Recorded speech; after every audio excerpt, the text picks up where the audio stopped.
丽华，那老董在桂林这么远，你不想他？啊，不想去看看他？哼，我这辈子哪还有自己的生活？先是操心沥青，然后又是这么一大家子。爱不能爱己所爱，专不能专己所长。我就说嘛，老董不可能是你的真心所爱。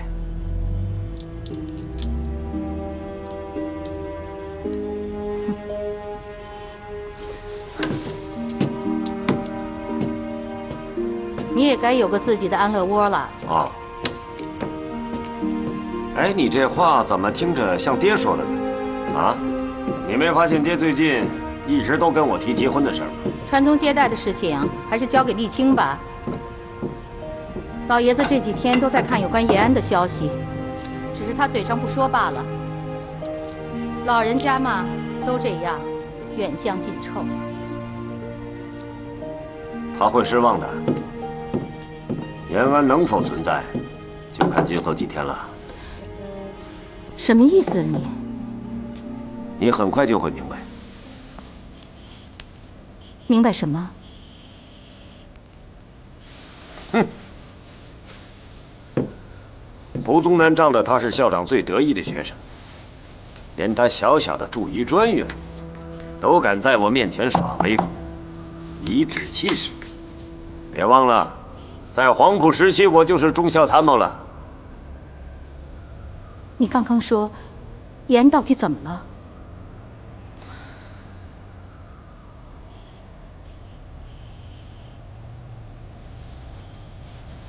算了算了，丽华，你会给我找麻烦的。哎，这话太熟了。皖南事变之前，你也是这口气。你说的对，我现在还是这口气。哼哼哼，你应该明白，人家爱折腾，你我有什么办法？有什么办法？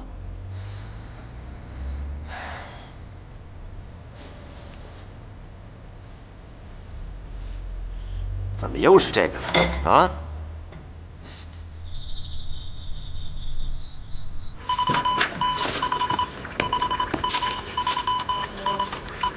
快点儿！快！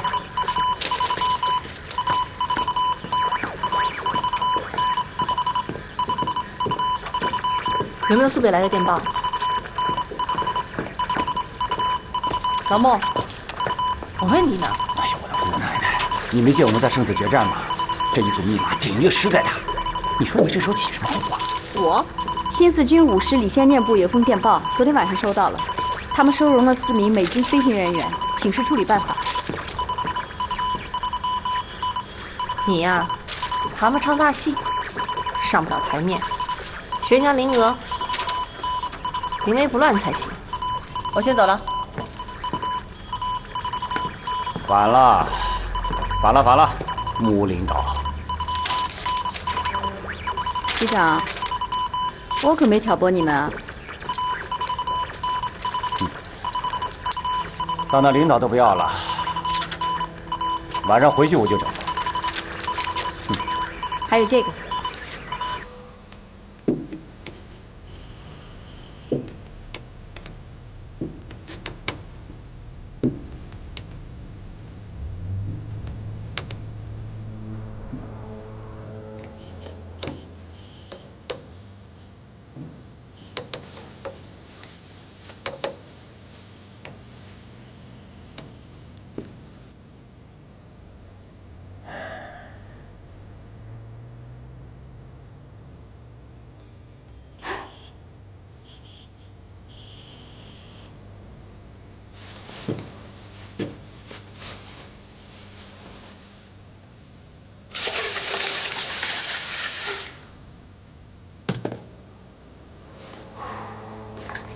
林恩和沥青的事，你也得关心关心了啊。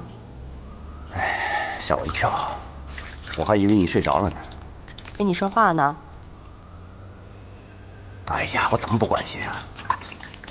他们俩鸿雁传书，还周老莫跟机要局打了招呼呢。那你为什么不放灵儿跟周副主席一块回延安？都老大不小了，你知道什么呀？赶紧把他们俩的事给办了。周老莫什么时候都能放灵儿走，就这时候不行，一动都不能动。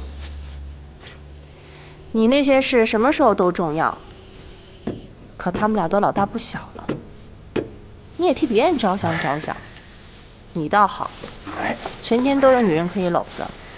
那一定老婆同意啊！哎，这么好相的女人，想搂就能搂了。行了吧你？好吧，好了，我跟你说了吧，免得你整天叽叽喳喳的。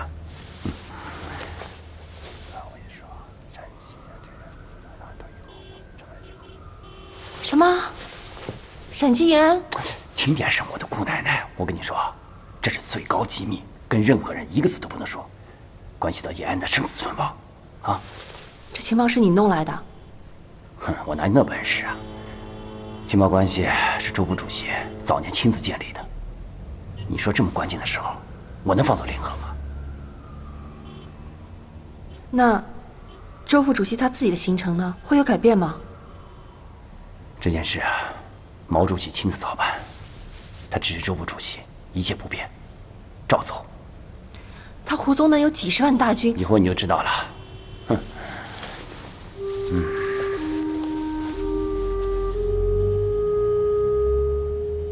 不会再来一次皖南事变吧？咱中国有几个毛泽东啊？啊，雄才大略呀，那老蒋能是咱主席的对手啊？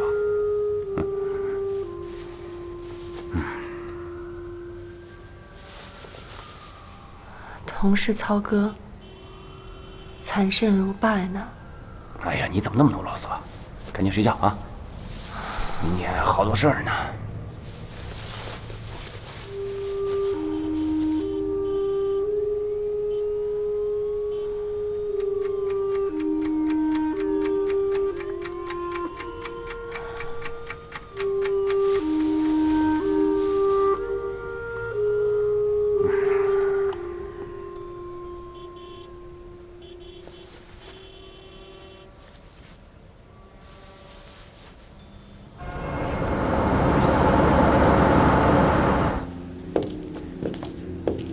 距离胡长官大喜的日子只有3天了。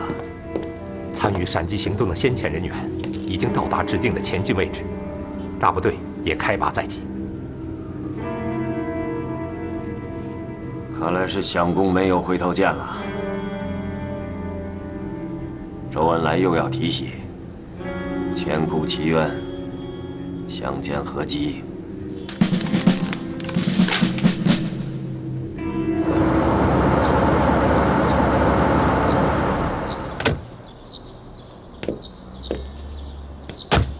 明天早上老时间把车开过来，争取1天1夜赶回桂林。是。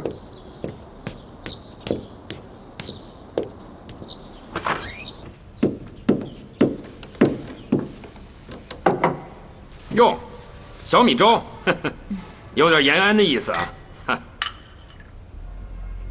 烈华，说实话，我董建昌对共产党历来是佩服的。就说陕北这么个不毛之地，人家弄的是红红火火，你对他封锁，人家搞大生产，五谷丰登，6处兴旺，就这一点，就不得了，不仅会打仗，还会抓生产，打天下、做天下都行，这就很可怕了。老蒋算是遇上了他这一生真正的劲敌了。所以你们才想着要摧毁延安？摧毁延安？谁说的？你不知道？没听说啊。我的天哪！连你们都瞒着呢，那就更像是真的了。让我想想，你别说，这事儿还真不是空穴来风。今天在会上，老蒋还特地谈到了不久前共产国际解散一事，红光满面，喜形于色，还说什么这是天下之大事，不可抗拒的历史规律。我当时心里就一疙瘩。怎么说玉香桂防务，说着说着说到共产党身上来了。会上专门讨论防卫香桂地区美空军10几个军用机场的任务，老李就多说了这么几句，说陕西几十万胡宗南的精锐部队能否调出一部分转用于西南战场。当时就被老蒋冷脸骂了一句。你别说，老蒋还真动了杀机了。他这样，我们的盟邦会怎么看？盟邦对国军的期望很高，可惜长期以来国军未打过胜仗。如果此次伪作真的进军陕北，必定给共产党以口实。美国很可能转而支持共产党。如果真是这样，反倒是偷鸡不成蚀把米啊！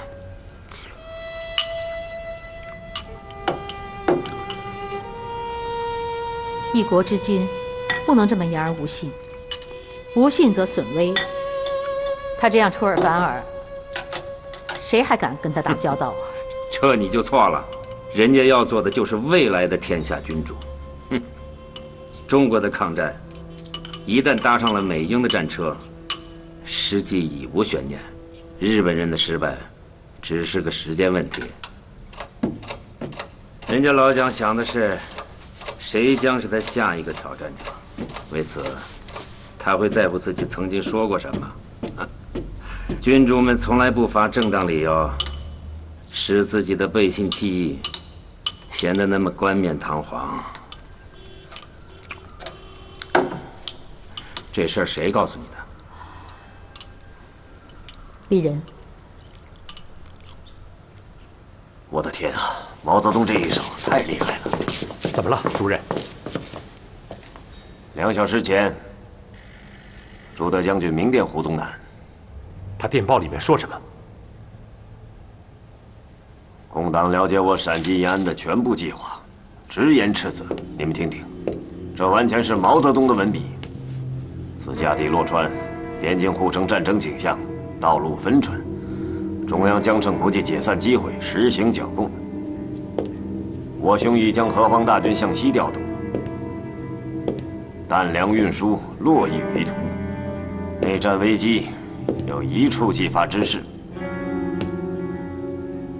当此抗战艰泥之际，力谋团结有恐不及。若发动内战，必致兵连祸结，破坏抗战团结之大业。而使日寇坐收渔利，陷国家之危亡之境，并极大妨碍英美苏各盟邦之作战任务。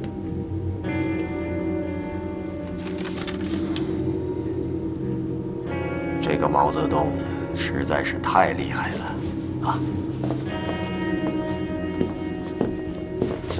主任，泄密了。泄密是肯定的了。问题是毛泽东的对策实在厉害，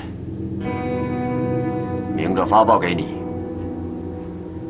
一副文房四宝，就抵上了你几十万大军，陷你于不仁不义、不敢不尬、不知进退之地呀！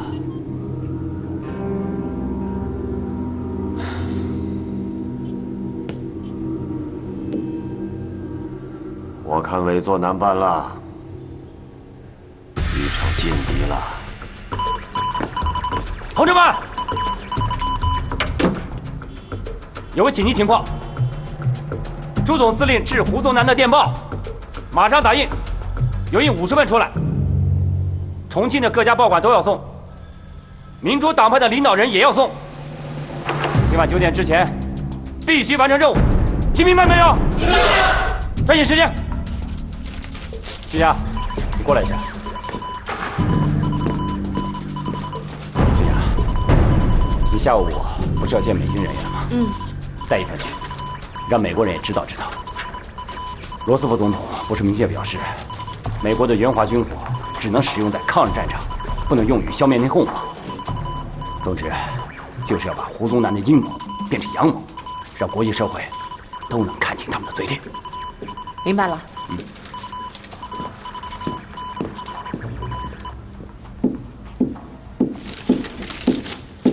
吃饭了，还要我说几遍呢？你说你这个人，每回一吃饭就看报，只要一吃饭手里总拿张报纸，就显得你是家里的大人物。岂有此理！岂有此理啊！哎呀，这简直是疯了，简直是疯了！哎呦，谁又惹你了？这都什么年代了，啊？还搞这一套？哪一套啊？宋太祖那一套。宋太祖？你说赵匡胤呐？卧榻之侧，岂容他人安睡？这不就是赵匡胤的发明吗？天哪！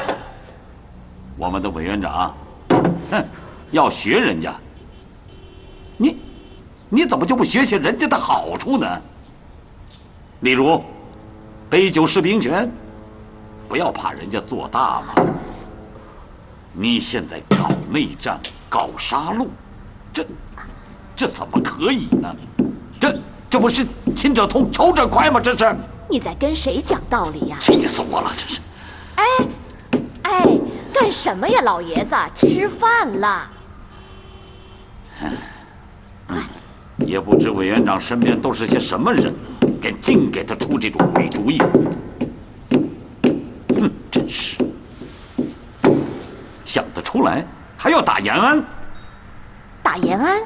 谁要打延安呢？别说我了，就连咱们家的球球都不会答应。你打延安，那不是打碎了他心中的偶像，还有圣地。连17、18岁的孩子都不同意的事儿，能干吗？你说你发了半天火，都不知道你说些什么。我跟你说，你可不许再跟球球提延安，人家内心好不容易才安定下来。你知道吗？他们这回学校一下子就跑了10几个，揣着钱走着往延安去，也不管人家要不要他们。你说这些孩子怎么就那么着魔呢？什么着魔呀？那叫感召啊！当年广州国共第一次合作的时候，咱家3个孩子哪个不跟着了魔似的？这种事儿啊，拦不住，只能疏导。杀戮，那是大错特错了。哎呀，什么呀？行了，我跟你说吧，为什么延安的影响力那么大？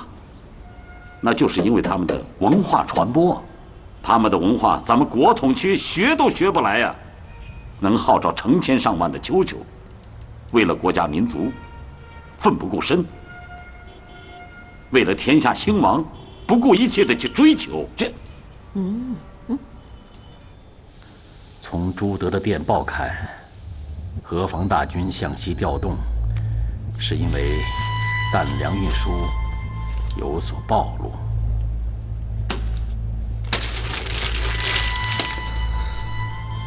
这是烟幕，泄密不可能是因为运输暴露。生效电报中所云，中央将趁国际解散机会实行剿共，这是绝密，他们怎么会知道的？这是校长亲自掌握的绝密行动，只有有关人员和师部以上的将领才会知道，绝对不是什么道路分传，一定是有人泄密，透露给共产党。或许有共产党的间谍已经混进来了，但现在的问题是，这一仗是打还是不打？泄密还是要查？校长原定是闪击和偷袭延安，不料共产党采取非正规手段，利用朱德的电报大肆宣扬。如果硬着头皮打下去，如果仍按原计划进行，不但日军可以乘隙渡河，也定会受到盟邦的责难。是啊，天机已泄。报告。进来。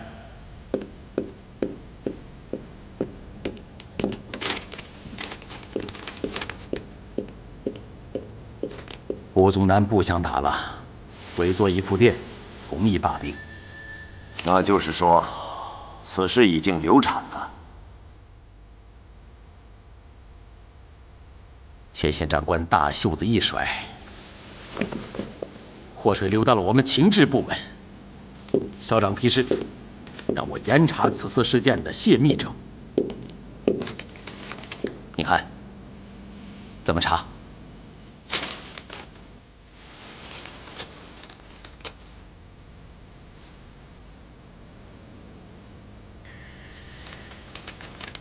参与此项秘密，有3个方向的人：一是重庆，你我这一类人；二是西安，第8战区的人；3是参战部队。可以把接触过秘密的人列成名单，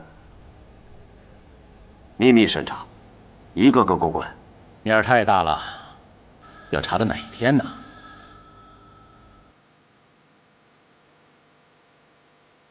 重庆军警密布，处处保密，却毫无秘密可言。延安，什么人都可以去，什么都公开，你却无法探得他们的任何秘密。你去查，好歹给校长一个交代。在保守秘密方面，共产党比我们严密得多。明哥，来吃饭。不用了，来电量很大，我能行的。让你休息就休息，听命令啊！今晚别值班了，吃完饭赶紧回去睡觉。哎，去吧，啊，去吧。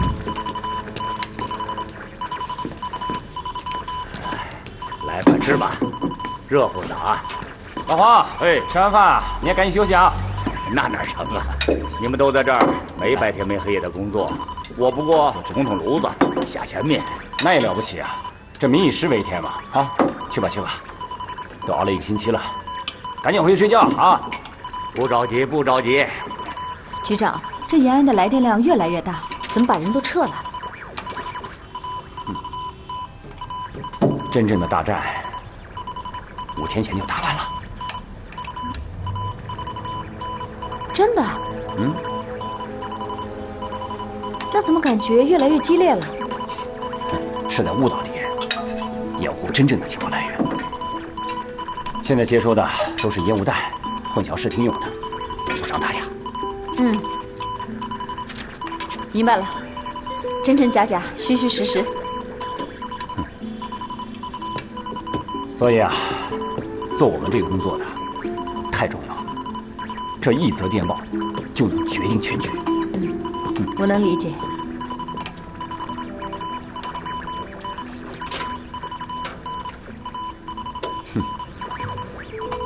许下最近老埋怨我。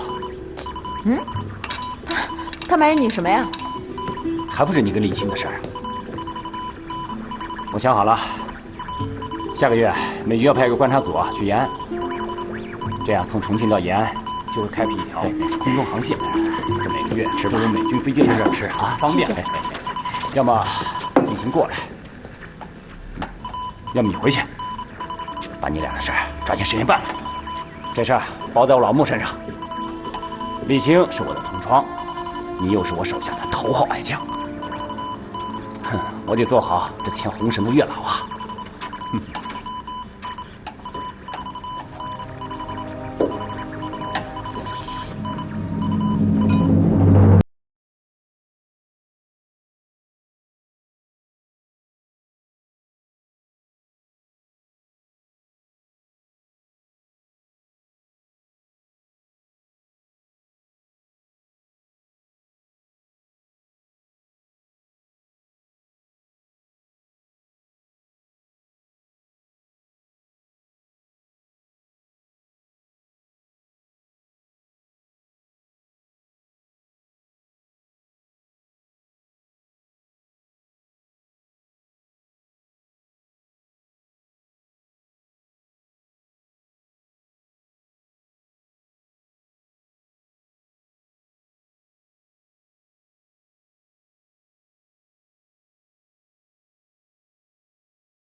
训导处长涉嫌胡言乱语。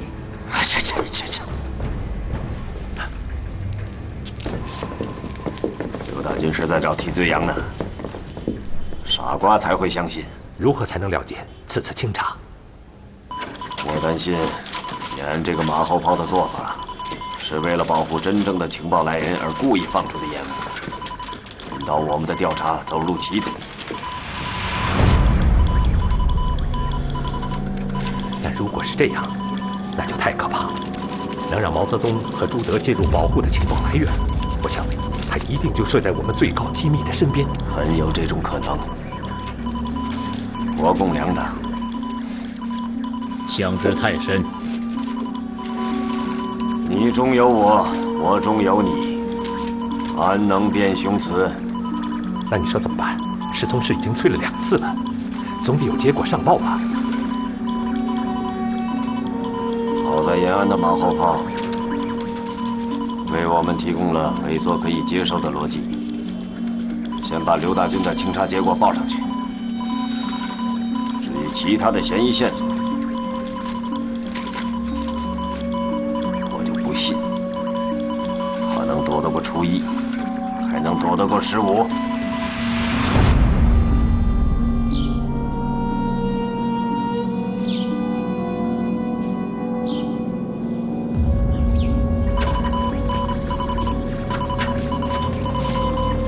林哥，你仔细回忆一下，我们办事处的电台跟西安4号秘密电台有过几次联络？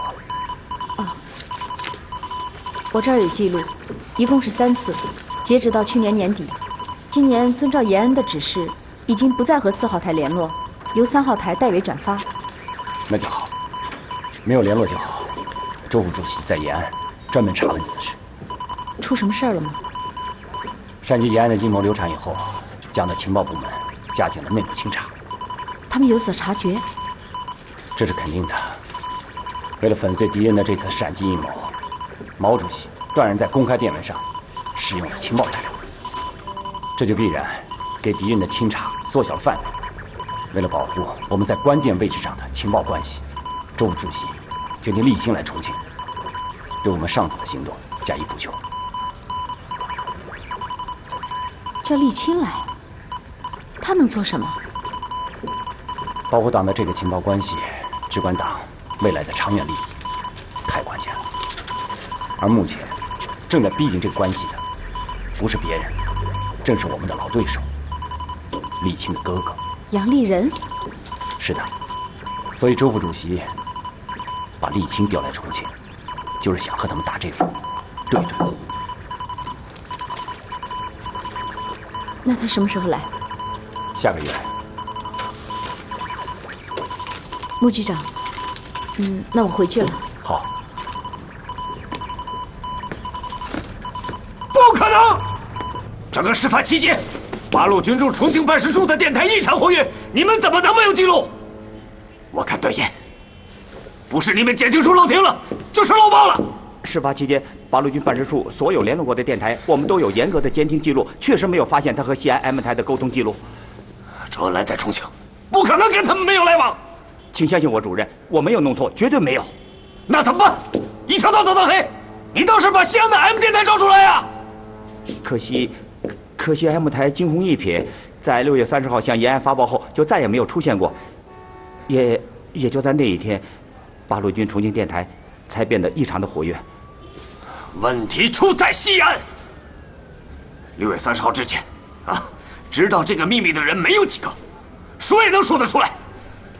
6月30日，胡长官那儿甚至师一级的将领还不知道此事。范围越小，就越难查；越是在最高层，就越需要证据确凿。你是在摸老虎的屁股呢！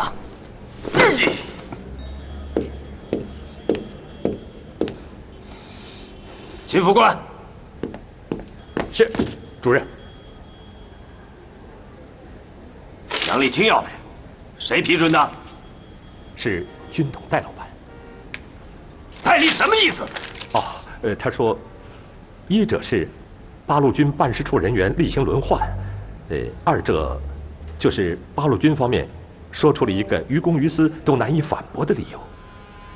杨丽青要来重庆结婚，她的恋人，就是办事处的电报员林娥。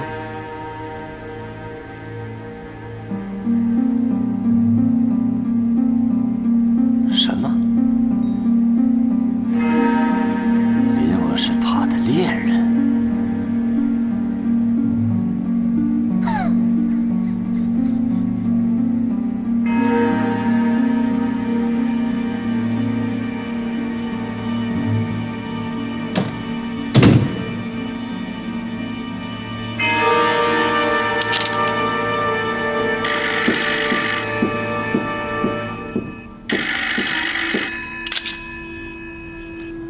喂，哪位？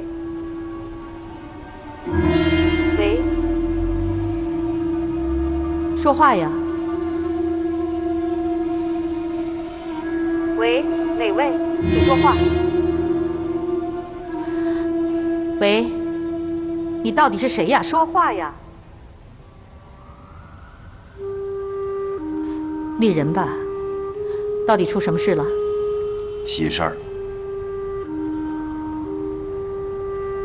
我们的丽青弟弟要来重庆结婚了。什么？你没开玩笑吧？我干嘛开玩笑？开这么恶毒的玩笑？你什么意思呀你？丽青是和林娥结婚。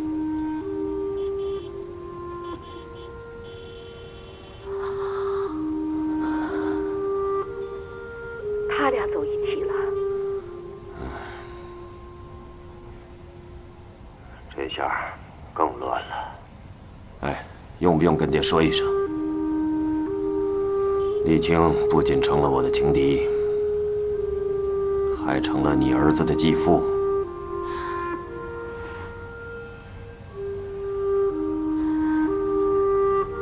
咱们杨家和曲家前世究竟是怎么了？怎么了？啊，丽人，告诉我，到底是怎么了？到底是怎么了？世强，我那副手套呢？你看到没有？小羊羔皮的。我答应啊，送给李部长的。你帮我找找，这要找不到啊，这回延安没法见面了啊。不就在这儿吗？以后送东西给别人之前，不要瞎吹。这不是想让早一天高兴吗？这夏天就吹出去了，过了冬天还没拿到呢。哼。为什么不带我回延安？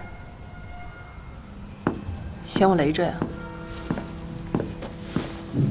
你不会是不愿意面对他们吧？你胡说什么呀？你说咱俩就老夫老妻了，有什么不能说的？别瞎联系好不好？我跟灵儿是姐妹，和她杨丽青也不是头一次搭档了。那你还怕什么？我要和自己人在一起！你喊什么喊？我不要跟王八蛋打交道！我要回延安！我不想待在重庆，行不行啊？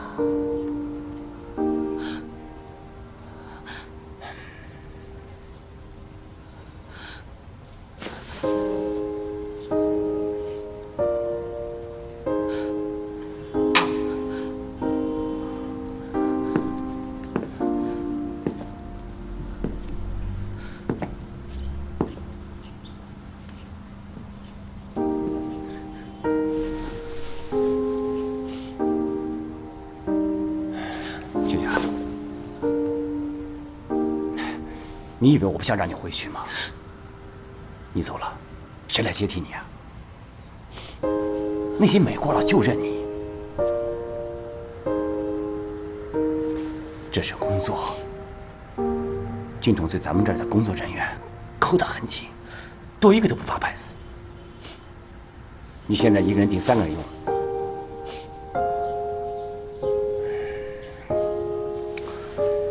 你你说你现在一个人顶3个人用，谁能接替你啊？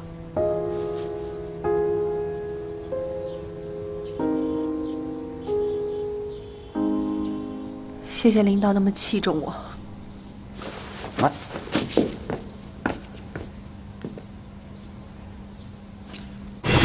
都交给你了，丽青啊，别耽误了。放心吧，一路平安，好吧？大事啊，我都替你备好了。什么大事啊？哼，今晚你就可以做新郎了。什么？今晚你就可以做新郎了。啊？是。工作是大事儿，结婚更是大事儿。好，那我就客气了。走吧，赶紧走吧，我什么都听不见，快走吧。好，我走了。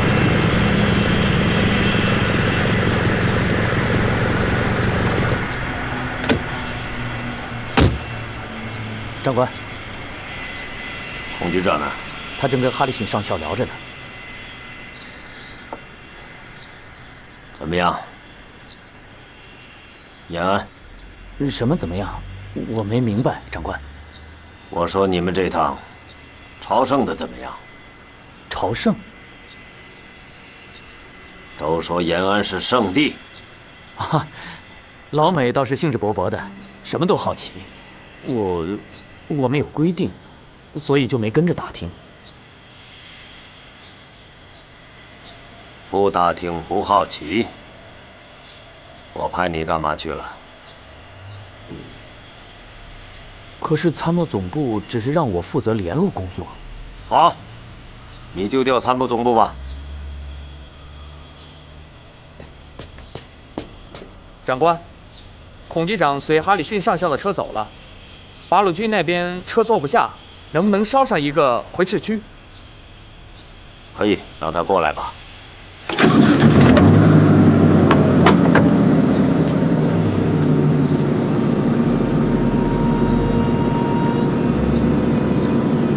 怎么不上来？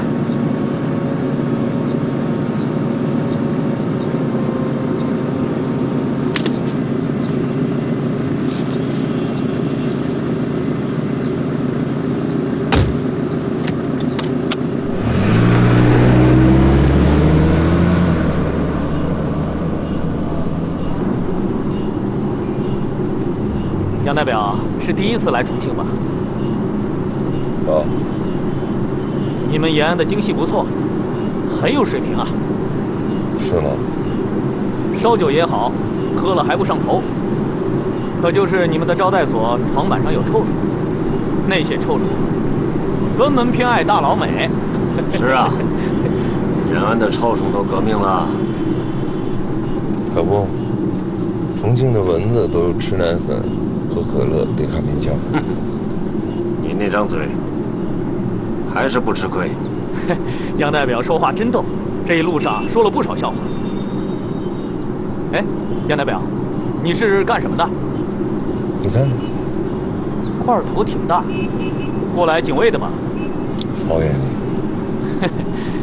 学什么功夫啊？少林还是武当？蛤蟆。什么？什么？你问他，他知道。你知道他是谁吗？那有什么不知道？车夫。那我可得给你介绍一下了，他就是。行了，行了，有完没完了？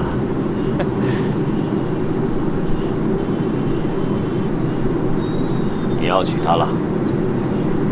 消息挺灵啊，听谁说的？延安给重庆的官方通报，人家对你挺器重。是吗？老爷子让我捎话给你，事情得回家去办。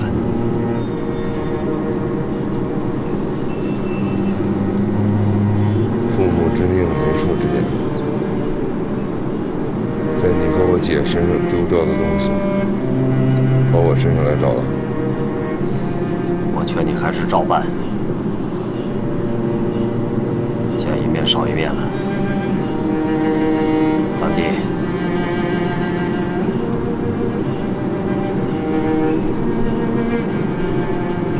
哎！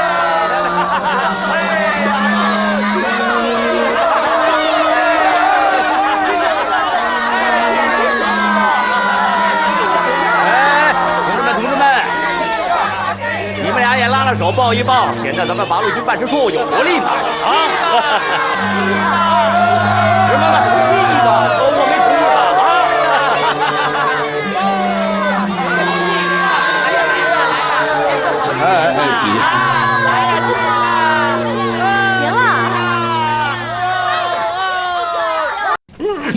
等会儿，拿草纸，别急。哎呀，慢点，慢点。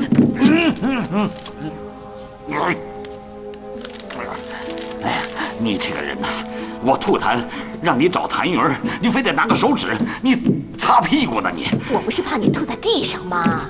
我吐在地上又怎么了？那不是违反了委员长的新生活运动，你知道吧？哎，违反什么了？我违反什么了？有10条规定呢，你都得遵守。10条规定啊？你清楚？嗯。你说吧，你说。1不贪财。咱贪财吗？2不怕死。咱不怕，不。哎呀，这是越老越怕提这个死字啊！年轻的时候做到过。3不招摇。我规矩着呢。4不骄傲。谦虚着呢。5不贪婪。勤快着呢。6不嫖赌。没这嗜好。7不抽烟，8不饮酒，9不借钱，10不说谎。爹，安静点儿，我在写发言稿呢。丽人啊，这家我住不了了，我得搬你那儿住去。怎么了？又不痛快了？我那倒是有地方，可就少了一个家庭主妇。娶呀！哎，上次来咱家那个林姑娘，我看着就不错。哎呦，多久的事儿了，你还记得？你甭管多久，我看好就是好。爹，您的要求不高，也是天随人愿吧？这小子啊，哎，就是那个瘦瘦条条的，你的部下，上次在上海替你喝酒的那位。没错，正是他。能成咱家媳妇吗？您就等着瞧吧。丽人，没哄我？我干嘛要哄您？不信您问丽华。哎，丽华，丽华，你哥说的对吗？没错，她叫莲娥啊，喜事，喜事，喜事。哎呦，看来这日头真的从西边出来了。丽人，你要真这么做，你才像个哥。啊，那能把丽青叫回来参加吗？丽青已经到了。啊？你们干嘛这么看着我？是我开车从机场把她接到办事处。真的？你们兄弟俩坐同一辆车？不相信？相信，当然相信了。哦，行啊，丽人，能这么做，就像一个大哥的样子。那丽青她答应回家参加吗？话我已经带到了。那至于她，至于什么？他共产党也不能忘了祖宗啊。对，丽人，我跟你说啊，这事就这么定了。那林姑娘不错。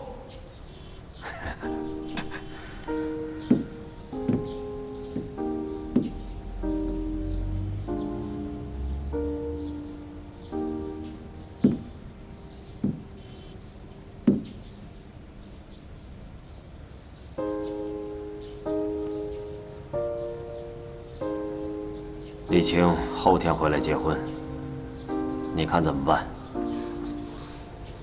我能怎么办？他找你了？他宁肯去找金童。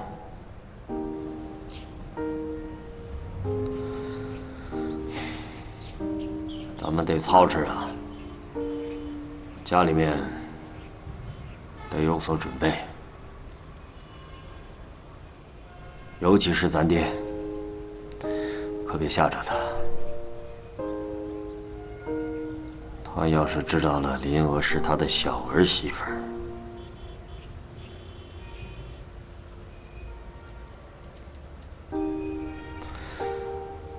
他还不得晕死？谁让你留尾巴的？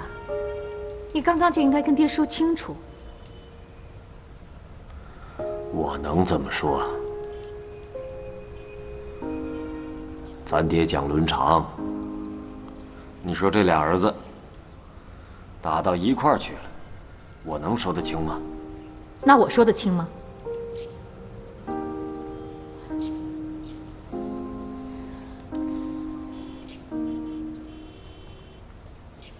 林娥是瞿恩的前妻，咱爹对瞿恩的印象特别深。听见了？不是丽人的媳妇，是丽青的媳妇，还是原来瞿先生的前妻，费明的妈呀！哎呀，这丫头啊，受了多少的罪呀！能通过这么多沟坎的女人，那就是个女圣人呐。都说菩萨是千刀万刀雕刻出来的，我看她也是。天河，你觉得行就行。是啊，这是老天睁眼，菩萨下凡呢。哎，这姑娘能到咱家，不是行不行的事儿，而是老天对咱杨家的眷顾啊，对咱家的宠幸啊。那就定了。定了。没有。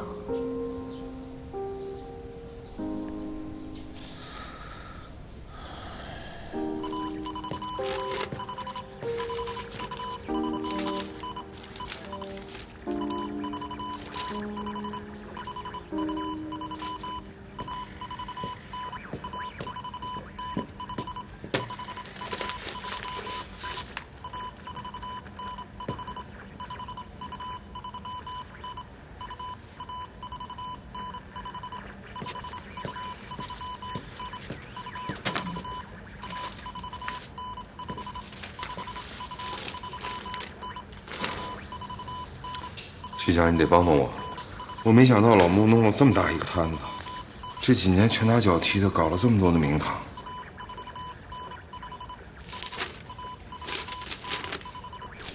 在你眼里，老穆不就是个搬道岔的吗？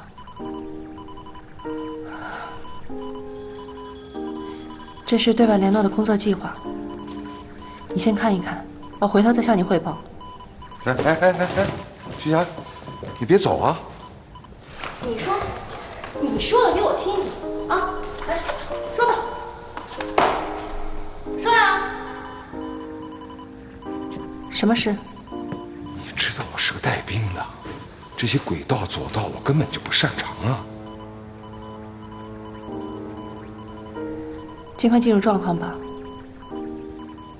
把这些关系细节全都背下来，烂熟于心。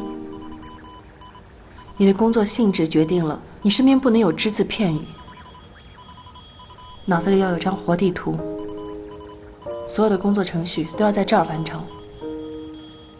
给。你笑什么？我好像又回广州了，在你的家里，你在帮我补课。那你干嘛要考黄埔军校啊？我找饭碗啊！啊！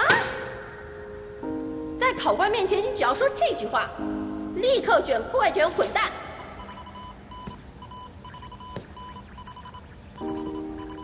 那是很久以前的事了。那句话怎么说来着？你？哦，天是蓝蓝的一条线。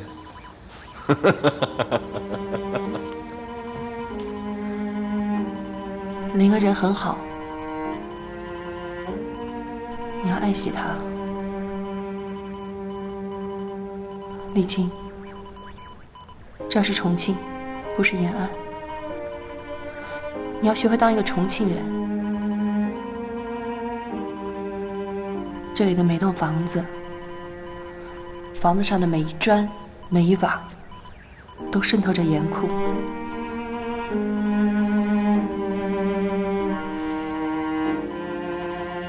熟悉他们吧。你的记忆力是惊人的，过目不忘。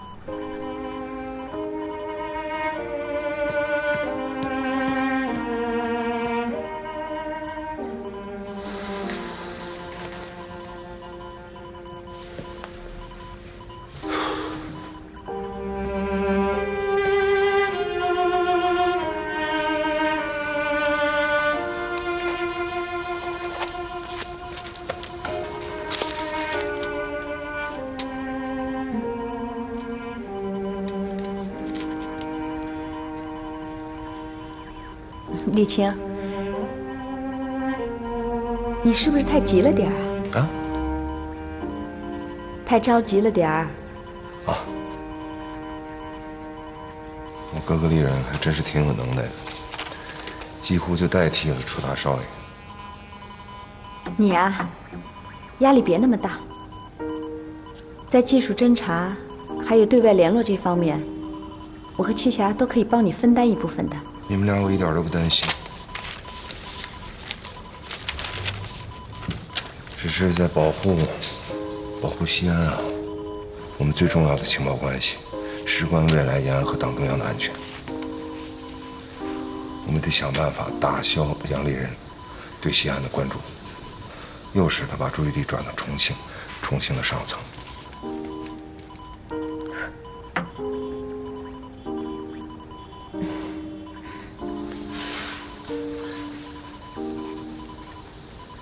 那个，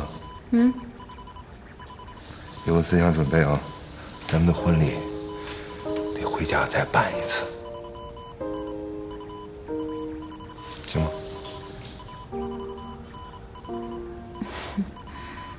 没事儿，有我呢。你看，看着我行不行？听你的，没事的。真没事儿。哎呀，忙你的吧。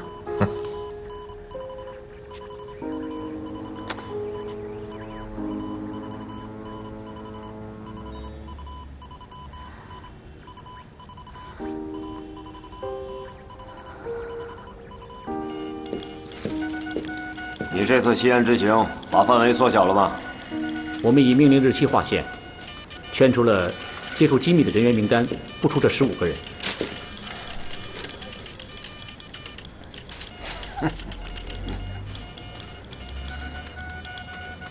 这回可难办了。这15个人哪一个都不是省油的灯。胡长官很豁达，他和这名单上的每个人都谈了话，谈话也做了记录。当时第8战区的谍报主任也在场，同一份名单，军统戴笠那儿也拿到一份。胡宗南与戴笠的私交极深，戴老板是不会让胡宗南难堪的。那就差这15个人，连他们的祖宗8代都给我查清楚了。包括胡长官？当然。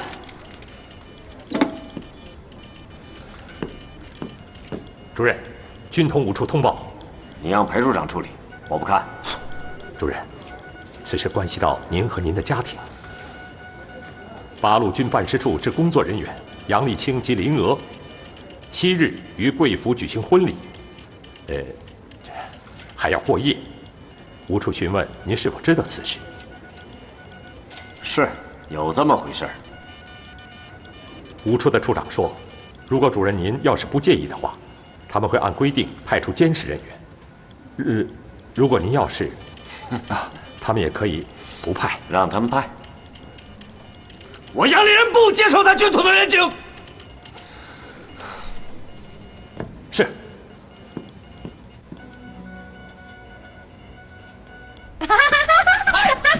老姨，美明，你在呢？咱们家呀，本来就够复杂的，这以后可怎么办？明明是妈，偏要叫小舅妈。咱杨家打我开始就没了长贵了，我娶了你姐姐，又续了你，这不挺好吗？奸人不足法嘛。你说的轻巧，这些年我容易吗？你呀，就别凑什么热闹了，啊！今天李青要带新人来，多少头绪啊？说这个嘛，还不都是为了咱们这个家？为了家。妈，新房里来喜字要贴吗？贴哦，当然得贴了。新人新房得贴得喜气洋洋的。那晚上小舅和小舅妈睡一块吗？咱们大宝孙怎么也问这个呀？费明，你懂什么呀？得过了今晚结了婚才叫小舅妈呢，懂吗？那今晚叫什么呀？哎呀，你个笨蛋，叫新娘子呀！今天晚上得这么叫，知道吗？行了，别吵了，赶紧去贴吧。走。你给我站住！你刚才说谁笨蛋？站住呀！你给我站住！站住！站住！天鹤，你一点都不糊涂。今天晚上新媳妇进门，你可一定要坐稳当了。这新媳妇跟颗炸弹没什么区别。丽华那儿为费明有所顾忌，丽人那儿也有情史，再加上兄弟嫌隙，两党纷争。你要是坐不住，不把稳大舵，今天晚上这大喜的日子，说不定还有什么乱子呢。没事儿，都老大不小的了，应该学会宽忍。放心吧，有我呢。那就好，那就好。天鹤，你要是累了，就回房歇息歇息，养足精神。今天晚上可得有一番热闹呢。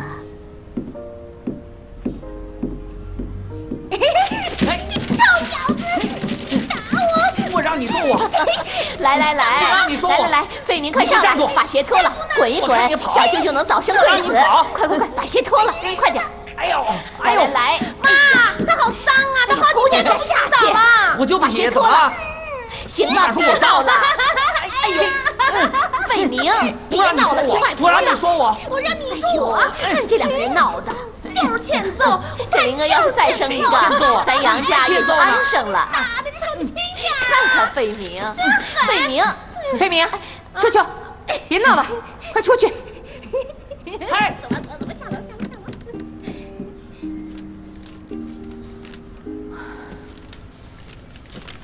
我可不敢奢望，这屋子里面如果能有2个妈妈，还能是什么好事吗？老爷子可说了啊，今天晚上谁也不许掉脸子。要是能掉脸子就好了，总比心里头流血好。哎，丽人没说不来吧？放心吧，肯定会回来的。他这个人久取回肠的，只要丽青能够放得下，他没有什么放不下的。老爷子提出来要在家里圆房，丽青都答应了。我看他没什么放不下的。反正我是挺吃惊的，灵娥能够同意，那得需要多大的勇气啊！这没什么，一物降一物嘛。丽青能当上将军，还领不了一个过来的女人。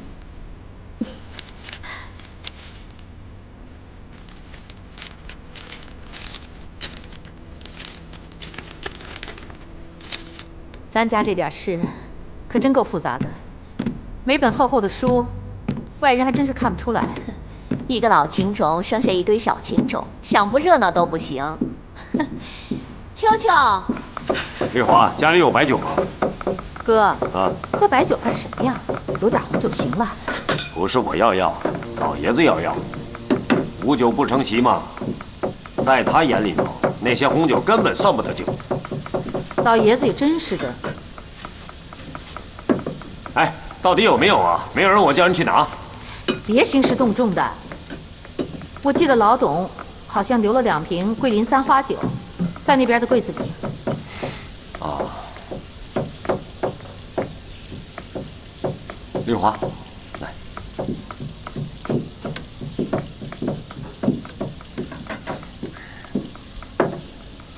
今天晚上你唱主角啊？啊，你都说，我不都说，我能留在这儿就算不错了。这也算是大度能容，天下难容之事了。都多少年了，你那点办公室的风流事算什么呀？充其量也就是天下英雄所见略同。行，哎，丽华，你也别忘了，她还是瞿恩的前妻呢。你也别忘了，我这还有瞿恩的儿子呢。他都不怕，我干嘛要介意啊？自寻烦恼。行，你嘴硬啊！不是一家人，不进一家门，自己过自己的日子呗。扯那些不愉快干嘛？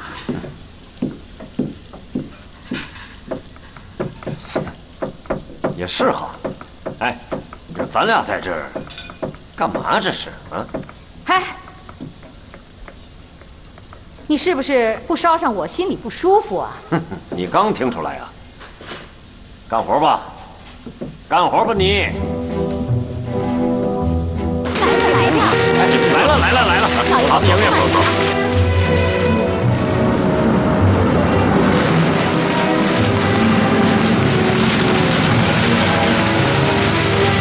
我来开门。哥，舅舅，林阿姨。新娘子多漂亮啊！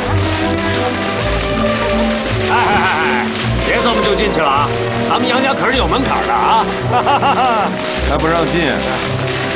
丽青，你得把新娘子抱进去，过了门脚才能沾地呢。对，抱起来。这是规矩。这个，咱们就入乡随俗吧，好吧？啊！哎呀，我沉着呢。是。好，来，都进屋吧，别慢着。哎呀，树老根多，人老话多呀。我生了4个儿女，今天可都在这儿了。可喝喜酒，还是头一遭啊！啊，是我这个做大闺女的没有带好头。从丽青开始，匡扶门风。我看是移风易俗，干嘛非要图个形式呢？依我看，有你说话的吗？还没轮到嫁你呢。大人说话，小孩别插嘴，听你爹说。你看，还是我这个小女儿啊，说话厉害。移风易俗。光绪末年呢，我去日本士官学校学习的时候啊，爹，说远了，今天新人都在这儿呢，您提那些旧事干什么啊？哥，别，温故而知新呐。温故知新。日本岛，那才多大点儿，可我们跟日本人打了多少年的仗？您还没喝酒呢，就东扯西扯的了。哎呀，让爹说说吧。你们在家听多了，我多少年都没听他絮叨。爹，您说，儿子听着。哎呀，我到了日本才3个多月，就发现不得了啊！那日本人啊，到英国去学造船，到法国去学法律，到德国呢去学医药。魏明真的是林傩的儿子吗？商业，胡说什么？你说这日本人他不得了啊！啊，咱们就缺这么一股劲儿，没有这股劲儿，那这顿打不是白挨了吗？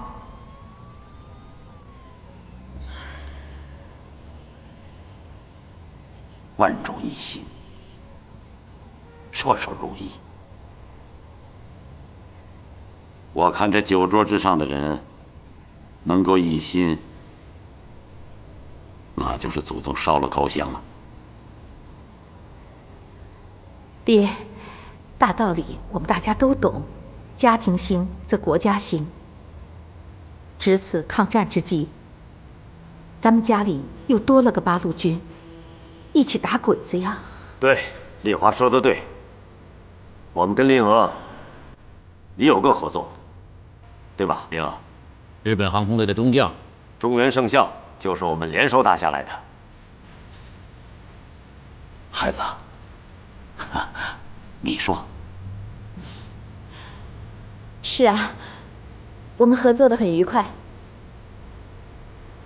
那就聚一堂，而叙天伦之乐。好，好，好。哎，那我站起来了。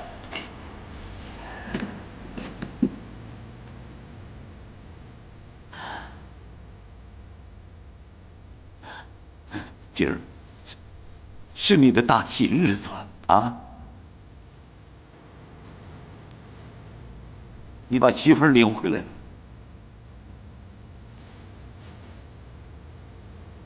我没食言吧？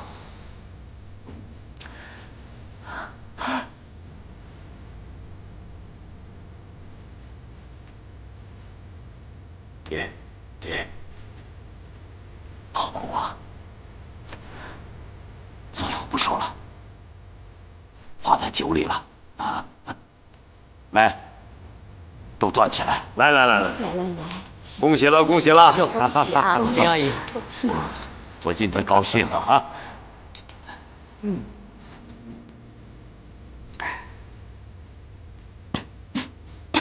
没事吧？没事，贝林，去拿糖镜。来，坐啊！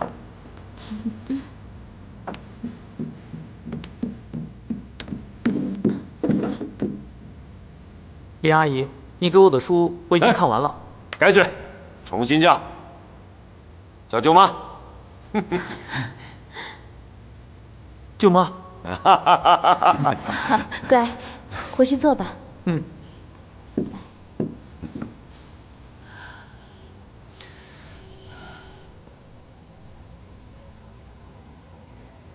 爹，我说几句。说啊！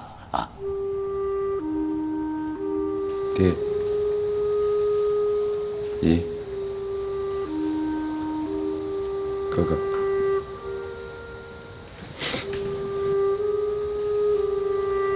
姐姐，妹妹，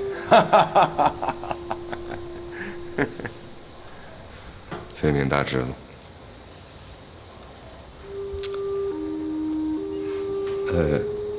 我记得多少年了？哦，我记得我上次离开南京的时候，哥哥跟我说，到什么时候都不能忘了，你还有一个家。说得好，说得真好。我有点沉重是吧，爹？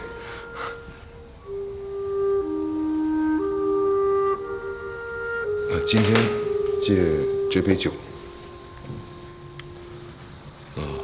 我要说，家就是家。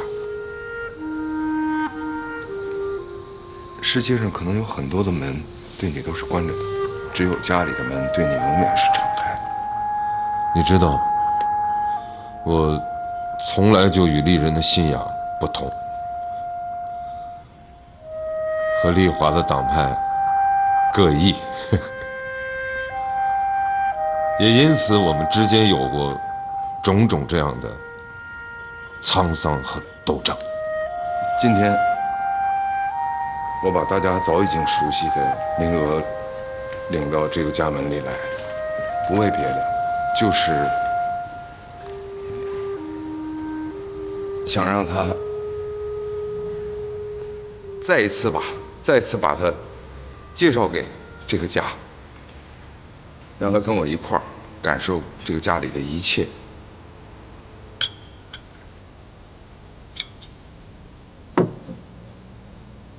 灵儿，我们俩一块儿吧。好。一块儿喝这杯酒。恭喜你，恭喜你成为这个家的成员。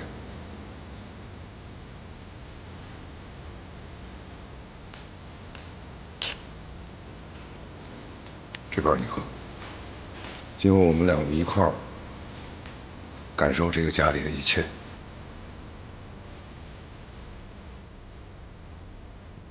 立青说的就是我想说的，谢谢大家，谢谢大家接受我。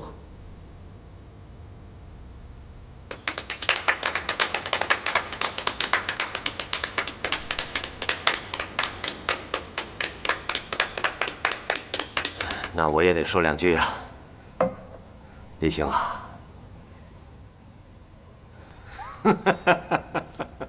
八路军不得了呀，把一个小顽童，别笑，变成了一个世事洞明的大将军。我这做哥哥的，不说了，我喝杯酒啊。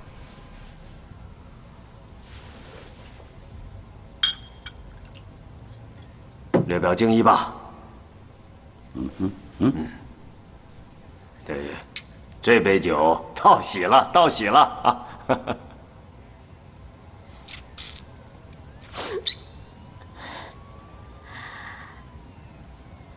天鹤，我早就说过，你们杨家哪个儿女不是叱咤风云？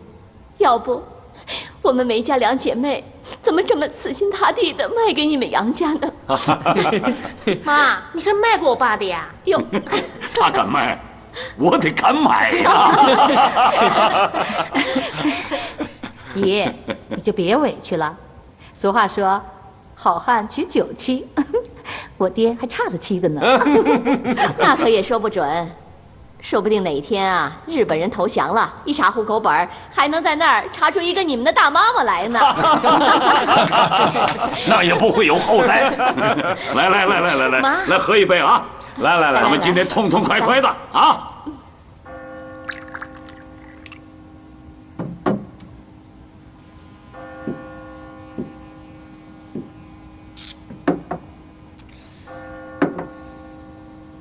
还没喝够呢。刚才我是照顾你，给我个杯子，陪你喝。好。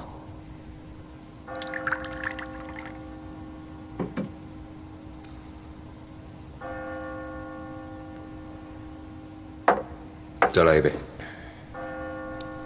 怎么，新婚之夜不过了？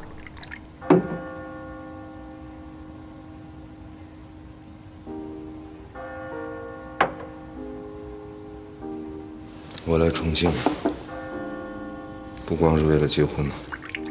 那你干嘛来了？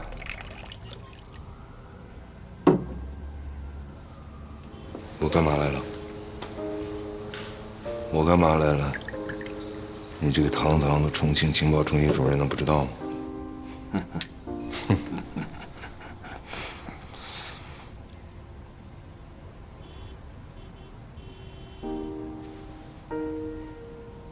被子是崭新的，背面的红缎子是前几年廖夫人送给我的。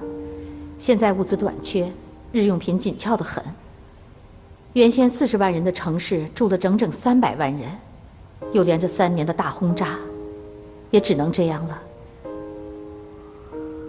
丽华姐，真是难为你了。什么难为呀，都已经是一家人了。就说费明吧，这孩子的教育问题啊，真费了我心思了。你知道吗？现在呀，所有的学校都转到乡下，可是你知道我要办公事，所以去不了。我去不了，费明也就去不了，我得照顾他呀。我给他请了很多家庭教师，给他补功课。这孩子啊，真是太聪明了，功课做得特别好，学问比谁都大。赶上发育抽条，家里的口粮根本就不够他吃，还有老人呢。我所有的津贴都用来买高价粮了。实在忙不过来，我也得挺着，不挺不行。谁让你当这个家呢？这家好当吗？我一个人根本就忙不过来，丽人根本就不管，吃的、穿的、用的，都得我来操心。外面人以为我们政府官员可以过得很好，可是现在的政府官员呐，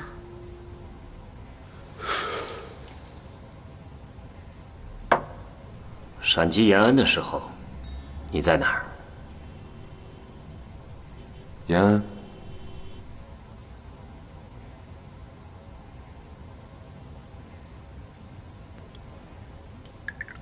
你对闪击延安这件事情是赞成的，还是反对的？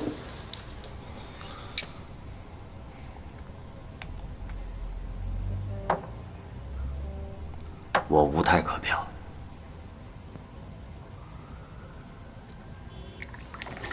那已经很感谢了。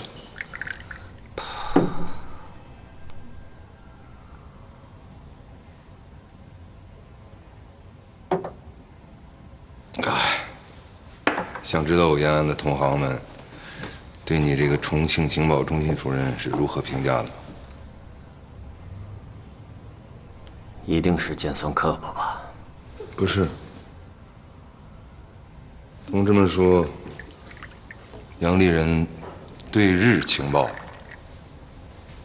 当之无愧做重庆第一把交椅。哼，这话像是你说的。谢谢。再来一杯。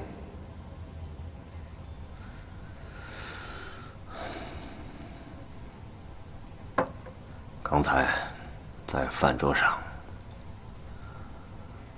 我看着、听着，说得好。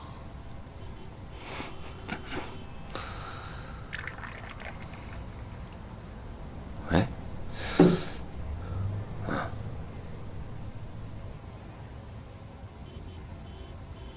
你好像真的不知道灵儿是谁。我的妻子啊。对。什么意思啊？啊，一会儿我替你问问。有个问题，我也不知道该不该问。你问吧。那个，你跟沥青是怎么走到一起的？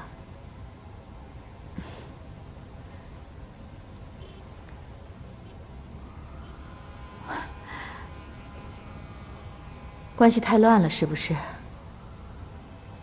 你跟瞿恩，沥青跟瞿霞。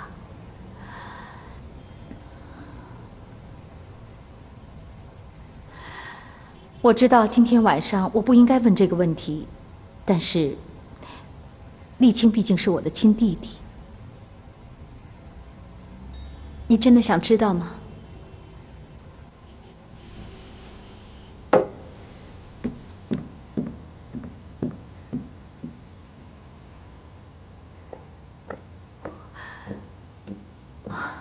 沥青来了，我先走了。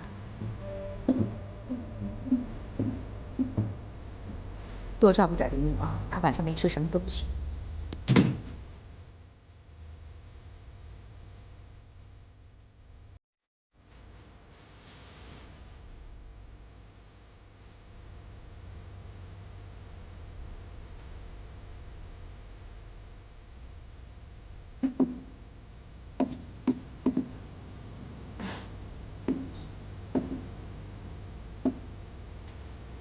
好看吗？是我跟丽华姐布置的。我姐跟你唠的什么？家常。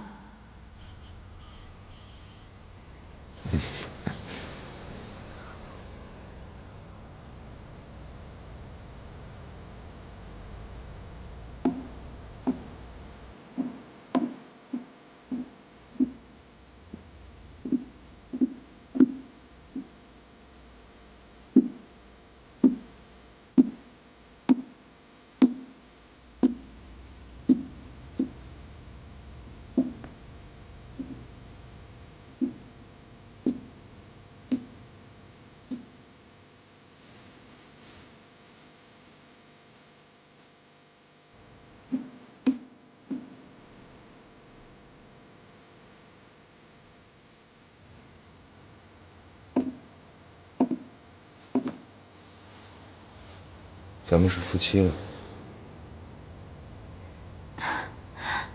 为什么是我？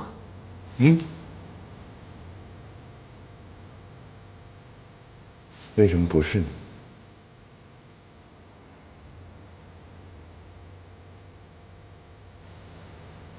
咱们谈谈屈恩吧。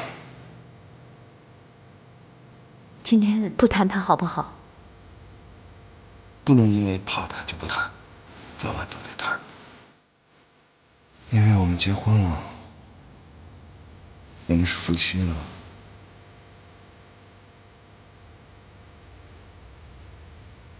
再往后，我们要一起生活一辈子，还有生儿育女。然后，一定要现在谈吗？现在。他不仅是我的前夫，而且也是我的恩师。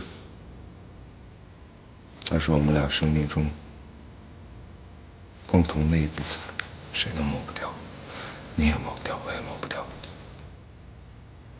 所以，我们俩在一起，